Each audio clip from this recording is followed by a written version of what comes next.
Gerçekten şok içindeyiz. Bundan 3 tane falan yesem anca normal açlık seviyesine gelirim. Çiğringa balığı deneyeceğim. Amsterdam seyahatimiz başlıyor. Bu güzel istasyonun önünde açmak istedik videoyu. Şimdi Amsterdam'da neler yapacağız? Yeme içme bir defa olacak. Tarihi yerleri gezeceğiz.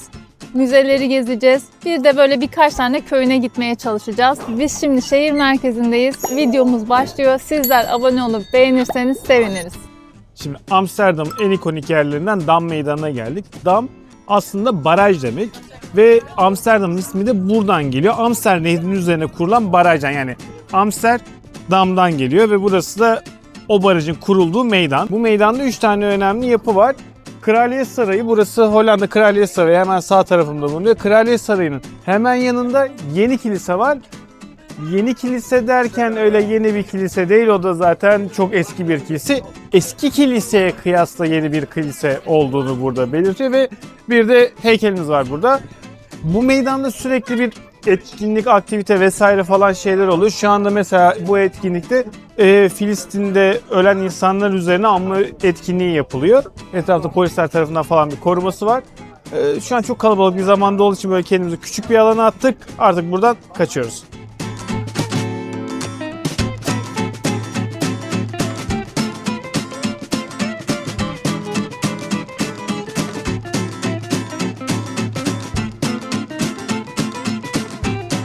Les Smash'a geldik. Burası en çok övülen hamburgercilerden bir tanesi. Özellikle Smash Burger için burayı çok tavsiye ediyorlar.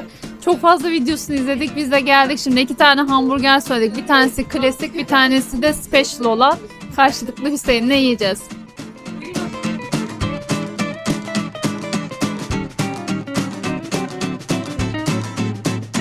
Evet, hamburgerlerimizi yedik. Şekerimiz biraz yükseldi. Karnımız doydu. Gerçekten çok lezzetlilerdi. Ama biz burada 2 noktada ayrıldık. Şimdi bir tane spesiyel, bir tane de klasik söylemiştik. Ben klasiği beğendim, Hüseyin spesiyeli beğendi. Zaten çok fazla seçenek yok. Size böyle 2 kişi gelirseniz ikisinden de söyleyebilirsiniz. Fiyatları 11.95 hamburgerlerin fiyatı. Patates de 4.95'te. Patates için de şunu söyleyeceğim. Gayet lezzetliydi. Kötü yorumlar var çünkü patates için ama gayet lezzetliydi. Biz Brüksel'de çok kötü patatesler yedik çünkü. Güzeldi. Yani buraya gelinir.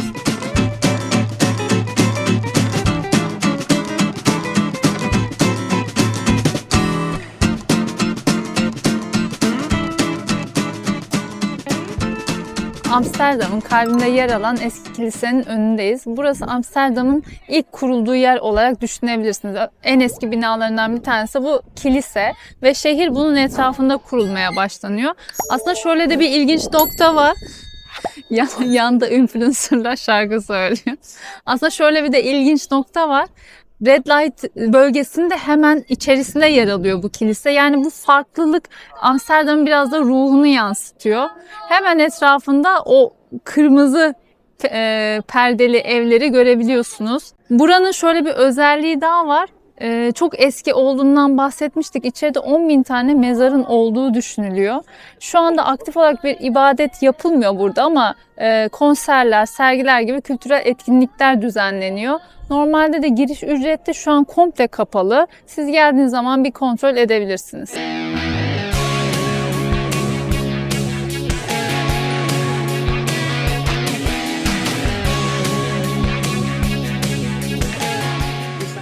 Dam Meydanı'nın hemen yanında Magna Plaza var. Ben buraya gelmeden önce kaydetmiştim ama alışveriş merkezi gibi bir şey yazıyordu.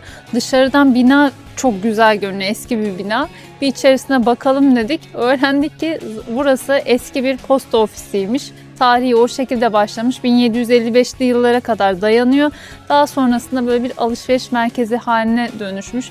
Şu an içeride böyle farklı markalar var. Yani burası aslında bir alışveriş merkezi olarak değil de binanın kendi yapısını görmek için gelebilirsiniz. Çünkü Amsterdam'daki 10 en değerli eserden bir tanesi burası.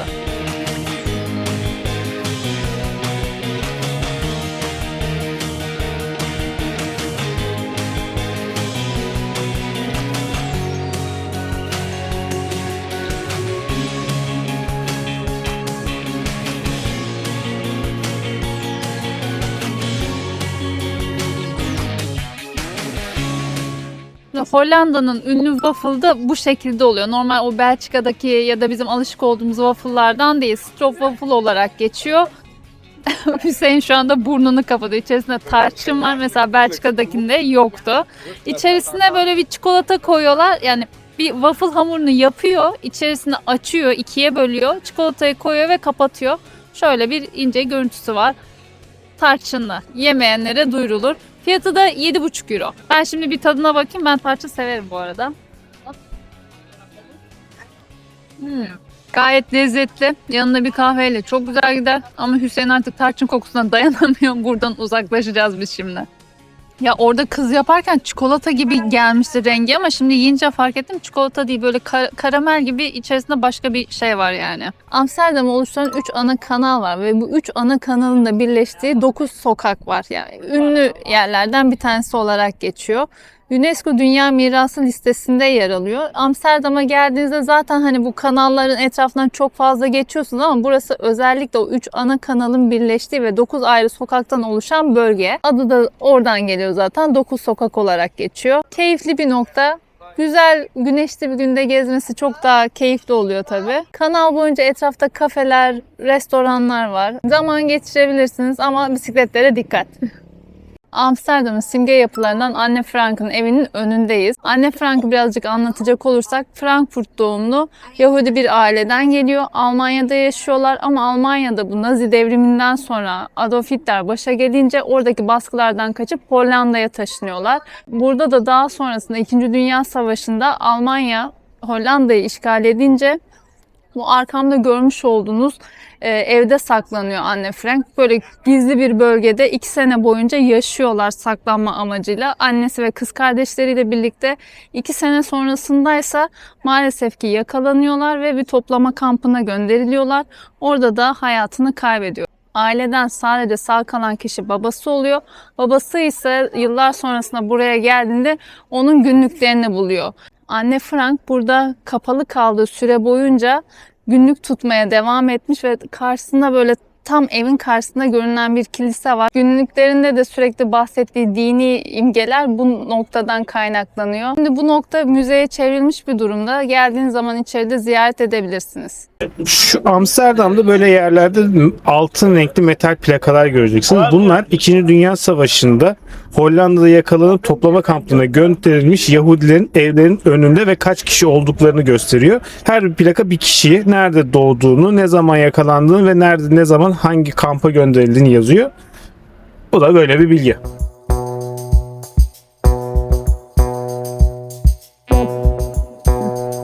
Şimdi buranın en meşhur patatesçilerinden Fabel'e geldik. Oradan aldık. En klasik olanlarından bir tanesi patates kızartması. Üzerinde parmesan ve trüflü mayonez var.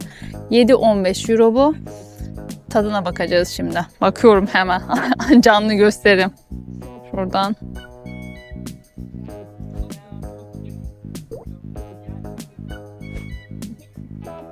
Güzel. Yani öyle çok yağ çekmiş bir patates değil. Ben de alayım. Şöyle boş bir tane yemek istiyorum. Dışı çıtır, içi yumuşak. Güzel. Amsterdam patatesi Belçika'nın patatesinden daha iyi. Kesinlikle çok daha güzel. Yani Belçika'da yediğimiz patatesler biraz kötüydü. Şimdi bir de trüflü mayonezin şöyle bir bakayım. Böyle diye diye yiyorum Hüseyin. Hüseyin video çekerken. Trüflü mayonez çok lezzetli.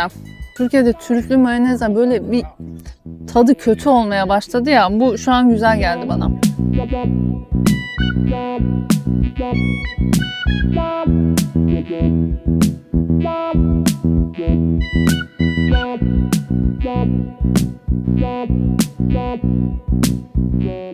Magereburg'dayız. Genelde hani Amsterdam'da hep diğer kanallar geziliyor, köprüler geçiliyor ama burası Amsterdam'ın en eski ahşap köprülerinden bir tanesi. Zamanında burası çok dar bir şekilde yapılmış. 2 kişi yan yana ancak geçebiliyormuş. Aslında Türkçe'ye çevirdiğimizde de zaten zayıf köprü anlamına geliyor.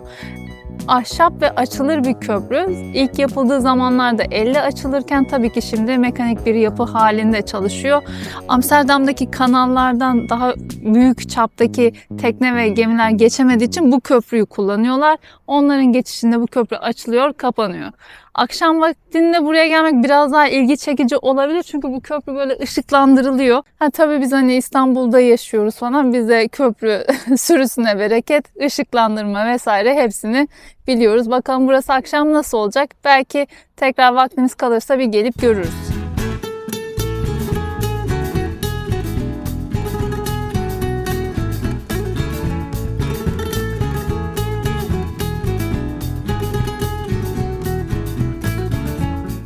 Rembrandt Meydanı'ndayız. Burası Amsterdam'ın en ünlü alanlarından bir tanesi. Arkamda görmüş olduğunuz heykel de meydana ismini veren Amsterdam'ın ünlü sanatçılarından bir tanesi. Meydan şöyle çok güzel. Dört bir etrafında kafeler, restoranlar ve gece kulüpleri var. Diğer o alışık olduğumuz kanalların dışında kendine özgü bir alan yaratılmış burada. Ayrıca şu anda böyle akşam vakti ışıklandırmalar falan gerçekten çok güzel. Etraf böyle cıvıl cıvıl.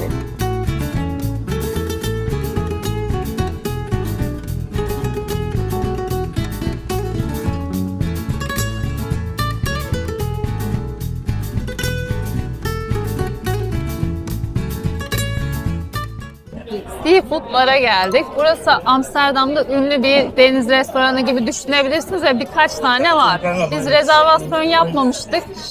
Şansımıza 2 kişilik bir masada yer bulduk. Ama siz gelmek istiyorsanız mutlaka öncesine rezervasyon yapın. Ya da bizim gibi şansınızı deneyebilirsiniz. Işık deniz mahsullerinden oluşan birkaç tane farklı tabakları var. İşte hem ızgara var hem soğuk olarak var. Biz onlardan bir sipariş ettik. Şimdi yemeklerimizi bekliyoruz. Gelsin, sonra tekrardan bahsederiz. Ben Bloody Mary söyledim. Kokteyl olarak kokteyl, şimdi normalde Bloody Mary'nin üzerine böyle bir tane kereviz sapı konulur. Burada farklı olarak üzerine istiridye koyup getirmişler. Var. Şık olmuş. Yüzümdeki şok ifadesi görünüyor mu bilmiyorum. Gerçekten şok içindeyiz. Birer kişilik söylemiştik bunlardan. Siparişlerimiz geldi. Dedik herhalde bizi yanlış anladılar. 2 kişilik getirdiler. Emin olamadık. Tekrardan sorduk. 1 kişilikmiş. Yani porsiyonlar bu şekilde. Çok aç olduğumuz için acaba 2 kişilik söylesek mi diye düşünmüştük. Biz yapmadık Allah'tan. Sizin de aklınızda olsun.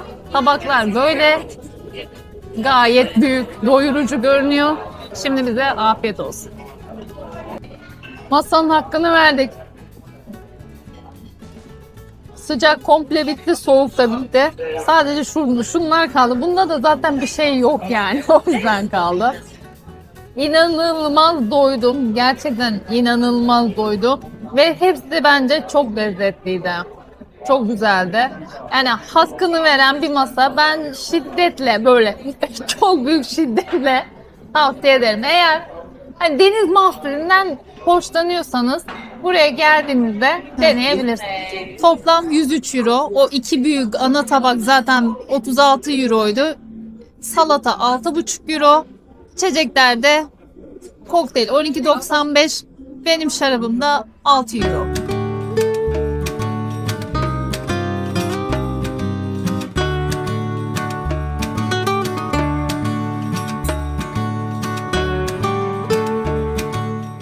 Şimdi Amsterdam'ın en ikonik görüntülerinden bir tanesi olan dans eden evlerin önündeyiz. Arkamızda dans eden evler var. Buranın hikayesi aslında biraz daha ihtiyaçtan doğmuş bir şey. Önceden bu dere kenarına, ben bunu sürekli dere diyorum da kanal daha havalı bir isim aslında. Kanal kenarındaki evlerin yüzeylerinin genişliği ne kadar fazlaysa o kadar fazla vergi ödüyorlarmış. O yüzden de insanlar evlerini dar ama arkaya doğru geniş yapmaya başlamışlar. Burada da ama şöyle bir dezavantaj olmuş. İnsanlar evlerini eşya çıkartaması hale gelmişler. Onun için de evlerin hepsinin üzerinde bir vinç sistemi oluşturmuşlar.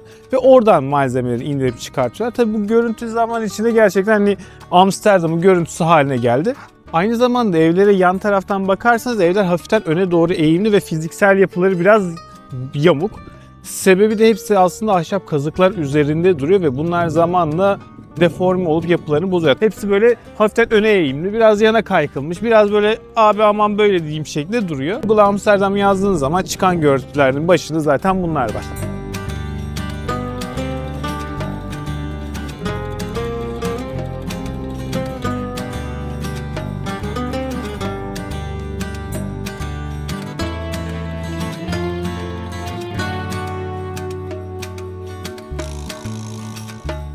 Hollanda'nın köylerinden Zansesan'a geldik. Burası en meşhur, en ikonik köylerinden bir tanesi. Yer değirmenleri ve yeşil evleriyle ünlü, yeşil ahşap evleriyle ünlü. Aynı zamanda bu gördüğünüz o büyük takunyalar, peynirler vesaire bunların hepsi işte üretimleri burada yapılıyor. Buraya nasıl geldik? Tren ile geldik ama merkezde kullandığınız tren biletleriyle buraya ulaşamıyorsunuz. Burası için ayrı bir ücret ödeyerek gelebiliyorsunuz. Şöyle yeni bilgiler de var. Aşırı bir turizm var burada. Biz sabah erken saatlerde gelmiş olmamıza rağmen bayağı kalabalık ve önümüzdeki dönemde de buraya artık girişlerin ücretli olacağı ve 17,5 euro gibi bir fiyata tekabül ettiği yazıyor. Burayı fotoğraflarda, videolarda görmüşsünüzdür. Çok böyle masalsı bir havası var. Geldiğiniz zaman buraya bir yarım gününüzü ayırmanız gerekiyor. Şimdi biz buraları bir dolaşalım. Sizlere de böyle arka planda görüntüleri Hüseyin Bey koyalım lütfen.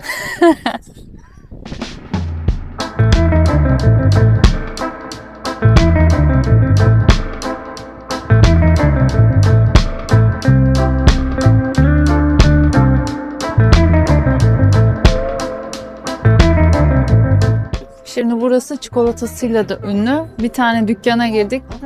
Böyle bardak boyutları falan var. Sıcak çikolata yapıyorlar. Kendiniz burada ala ala gidiyorsunuz. En son orada süt ilavesi yapıyor. Çikolatanız hazır hale geliyor. Şimdi biz de o sıradayız.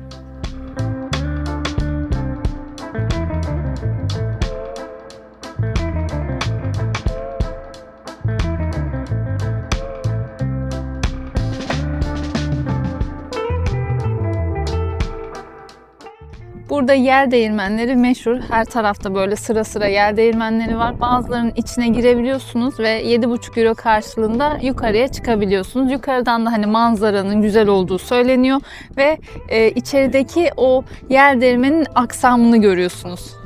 Buranın önemli ürünlerinden bir tanesi de yerel peynirleri. %100 organik olarak üretiliyorlar ve burada bazı yerlerde hem tadım yapabiliyorsunuz hem de satın alabiliyorsunuz. Bayağı çeşit çeşit peynir var. Peynirlerin tarihini anlattıkları böyle bir ana da denk gelirseniz faydalı olabilir. Biz 2 çeşit peynir aldık. Fiyatları böyle 14,95, 13,95 euro falan. Mesela şu 500 gram bayağı büyük. 14,95 de söyleyeyim. Nasıl söyleyeyim? İsli keçi peyniri. Çok lezzetliydi bu arada. İnanılmaz lezzetliydi. Bir de alırken hani korkmayın, bir ay böyle buzdolapsız bir şekilde taşıyabiliyorsun. Yani bir bozulma olmuyormuş. Evet, son olarak Zansesan'daki en meşhur şeylerden bir tanesi de bu görmüş olduğunuz ahşap takunyalar diyebiliriz biz. Burada hem bir üretimhanesi var, nasıl yapıldığını gösteriyorlar, hem de satış noktası olarak geçiyor. Beni şaşırtan şeylerden bir tanesi şu oldu. Ben hep bundan önce videolarda izliyorduk, ağırdır diye düşünüyordum ama gayet hafifmiş yani. Yani tabii ki bir ahşap ağırlığı var ama beklediğimden daha hafif çıktı. Bunları deneyebilirsiniz, satın alabilirsiniz ama giymek için de normal bizim klasik çoraplardan değil de bunların özel çorapları var. Onlarla birlikte giymeniz gerekiyor. Şimdi bu Amsterdam'ın köyünü kapatıyoruz, merkeze doğru yola çıkıyoruz.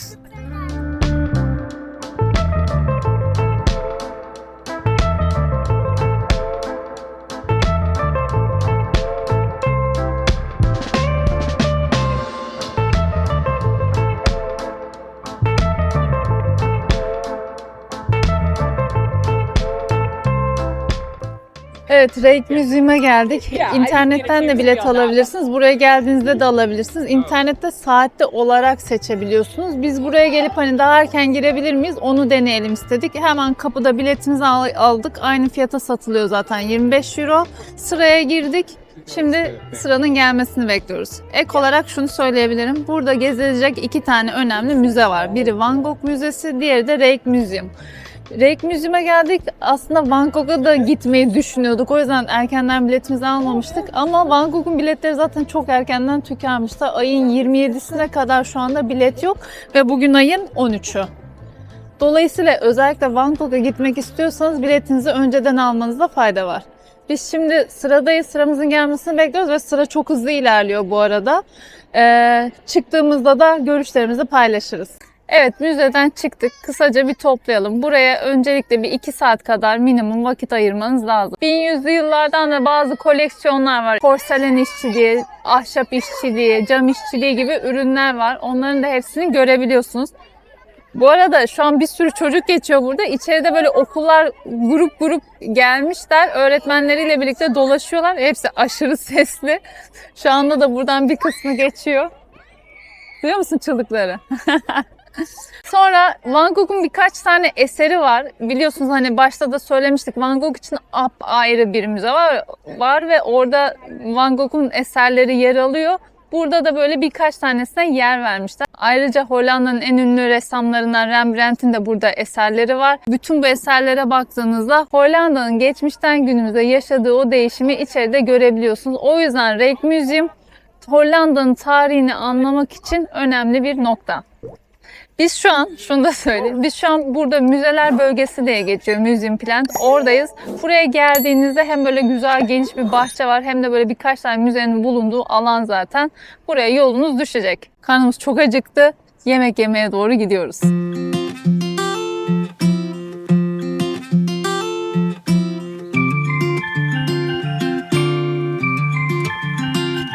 Albert Kuyt Market'e geldik. Burası açık alan pazarı aslında. İkinci el eşyalar ya da sıfır eşyalar, kılık kıyafet, yeme içme, küçük hediyelik eşyalar, böyle farklı farklı ürünler var. Biz şimdi çok acıkmıştık. 2 tane Hollanda tostu söyledik. Biraz içleri dolu. Fiyatları 7 ve 8,25 euro.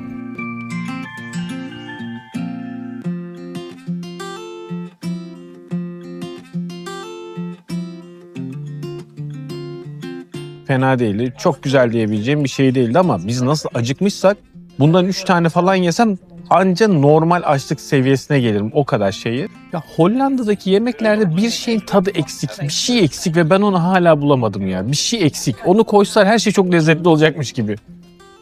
Neyse hadi gidelim, belki yiyecek başka bir şeyler daha buluruz, onları yeriz. Midemi iyicene karıştırmak için şimdi de çiğ ringa balığı yiyeceğim. Bu yemek Hollanda'nın en ünlü yemeği. Kötü kokuyor falan diyorlardı ama hiç öyle bir kötü koku falan yok. Gayet güzel. Vallahi dene bak. İnanmadım. Böyle bir tane de taco deneyelim istedik. Beefli, etli.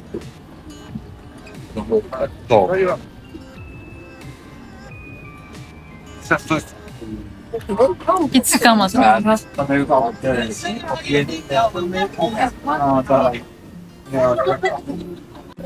Kötü görüntüler.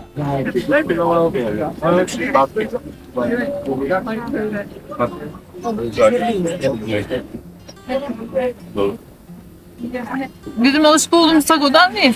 Biz daha böyle çıtır çıtır falan yiyoruz. Biraz daha sulu sulu. Şimdi pazarda biz bir tur attık komple. Yeme içmeden kılık kıyafete gerçekten her şeyin fiyatı çok uygun. Yeme içme olarak da yani Yunan'dan uzak doğuya kadar bir sürü çeşitte yiyecek bulabilirsiniz. Fiyatlar gerçekten uygun. Onun dışında hediyelik eşyalar olarak da hani buradan bir hediyelik almak isterseniz standartta magnetler mesela 3 euro 4 euro iken burada biz 1 euroya kadar gördük. El işçiliği çok fazla öyle ürünler var. İkinci el satışları var. Onlara da bakmak isterseniz bakabilirsiniz. Böyle değişik bir pazar. Yani buraya geldiğinizde biz sevdiğimiz için aslında böyle açık hava pazarlarını falan genelde uğramaya çalışıyoruz. Eğer siz de seviyorsanız burada böyle bir sokak var. Gelip buraların tadını çıkarabilirsiniz. Vondelpark'tayız. Burası Amsterdam'ın en ünlü parkı. Tarihi bayağı eskiye dayanıyor. 1800'lü yıllarda açılmış. Oldukça geniş bir alanda. Burası için Hollandalıların yani Amsterdamlıların açık hava spor salonu diyebiliriz. O kadar çok bisiklete binen insan var ki hani normal şehir içinde zaten görüyorsunuz. Burada da bu alanda da epey bir bisiklete binen insan var. Onun dışında koşu yapanlar, oturanlar, yürüyüş yapanlar. Her yer böyle bir hareket halinde. Ama tabii ki böyle piknik örtülerini serip çimlerin üzerinde oturan insanlar da var. Buraya geldiğinizde böyle çimlerin üzerinde oturabilir, bir şeyler belki yanınıza alırsanız yiyip içebilirsiniz. Onun dışında yine burada da kahve alabileceğiniz kafeler var. Oralarda da oturabilirsiniz. Açılışımızı burada yaptık çünkü arkamda Picasso'nun The Fish heykelini görüyorsunuz. Picasso buraya armağan etmiş bu heykelinde. Şu bilgiyi de vermiş olalım. Buranın adı Vondelpark. Parkın adını Hollandalı şair Vondel'den alıyor. Son bir patates kızartması denemesi Hollanda'da, Amsterdam'da. İkinci ünlü patatesçi burası. Willemins diye okunuyordur diye düşünüyorum. Şimdi yine bir tane standart küçük boyu bu şekilde. Trüflü mayonez de aldık. Deneyelim. Şöyle ilk fiyatı 6,5 euro gibi bir şeydi bu arada. Sosla birlikte. Sosların hepsi için ayrı bir ücret ödüyorsunuz. Aklınızda olsun.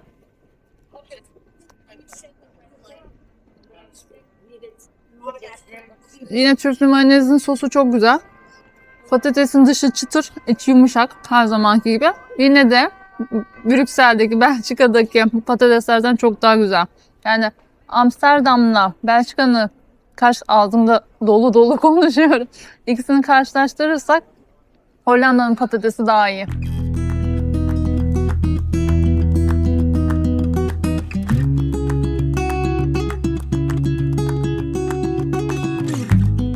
Ve bütün yeme içme listelerinde yer alan Winkel 43'teyiz. Buranın apple pie'ı çok meşhurmuş ama bizim bildiğimiz o elmalı turtalara çok benzemiyor. Bunu biz diğer videolarda da zaten izlemiştik. Hani daha böyle bütün elmalar falan var içinde. Şimdi onu deniyoruz. Deneyeyim mi? Deneyelim. Deneyemedim. Bir elimde bunu tutuyorum.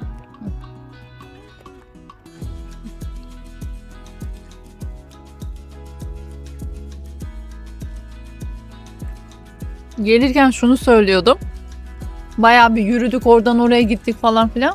İnşallah değer diyordum. Gerçekten çok güzelmiş. Hüseyin yiyemeyecek tarçınlı olduğu için ama dışı böyle çıtır çıtır, içinde elmalar, şekeri falan çok dengeli geldi şu anda bana.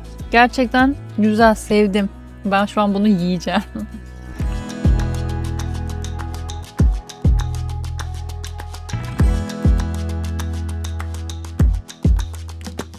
Evet, hesabımızı ödedik. 12 euro tuttu. 2 kahve ve bir kekimiz var.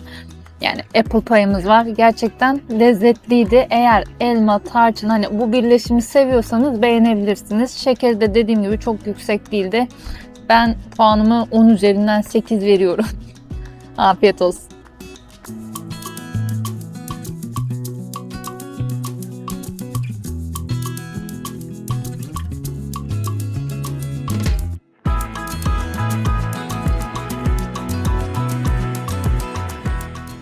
Normalde biz böyle oturup uzun uzun kahvaltı falan yapmıyoruz ama son günümüzde kendimizi biraz ödüllendirelim istedik ve burası çok övülüyordu. Bir deneyelim istedik.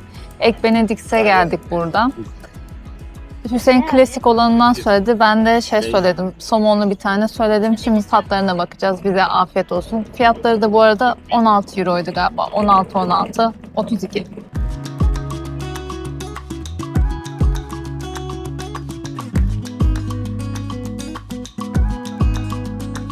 Evet, tabakları sildik, süpürdük. Gayet lezzetliydi. Gelirseniz buralara böyle bir kahvaltı yapmak isterseniz öneririz. Onun dışında menüde French toastlar vesaire öyle şeyler de vardı. Tekrar fiyatları söyleyecek olursak 16, 32 lira. Amsterdam'daki son durağımız Çiçek Pazarı'ndayız. Burada böyle hafif uzunlukta bir cadde düşünün. Yan yana dizilmiş dükkanlar var. İçlerinde lale soğanları, farklı çiçek kökleri ve hediyelik eşyalar var. Amsterdam'a geldiğinizde böyle lale soğanı hediyeye götürmek isterseniz burada farklı şekillerde alabileceğiniz dükkanlar var. Fiyatları da uygun yine bu arada. Onun dışında lale biliyorsunuz içimizde kanayan bir yara aslında. Çünkü buraya da Osmanlı'dan geliyor. Osmanlı'da görev yapan bir diplomat Osmanlı'daki laleleri görüp ve çok beğeniyor. Sonra Avrupa'ya gönderiyor. Daha sonrasında da orada bir üniversitede lale bölümü diyeyim ben artık hani lale bölümü gibi bir yani yok aslında botanik bölümü doğru. Botanik bölümünde yetiştiriciliğine başlıyorlar ve Hollanda'nın da iklimine çok uyumlu olduğu için laleler alıyor başını gidiyor ve şimdi dünya ticaretinde önemli bir yer alıyor. Biz şimdi videomuzu burada sonlandırıyoruz. Eğer sizler videoyu izleyip beğendiyseniz seviniriz. Abone olursanız da mutlu oluruz. Bir sonraki videoda görüşmek üzere.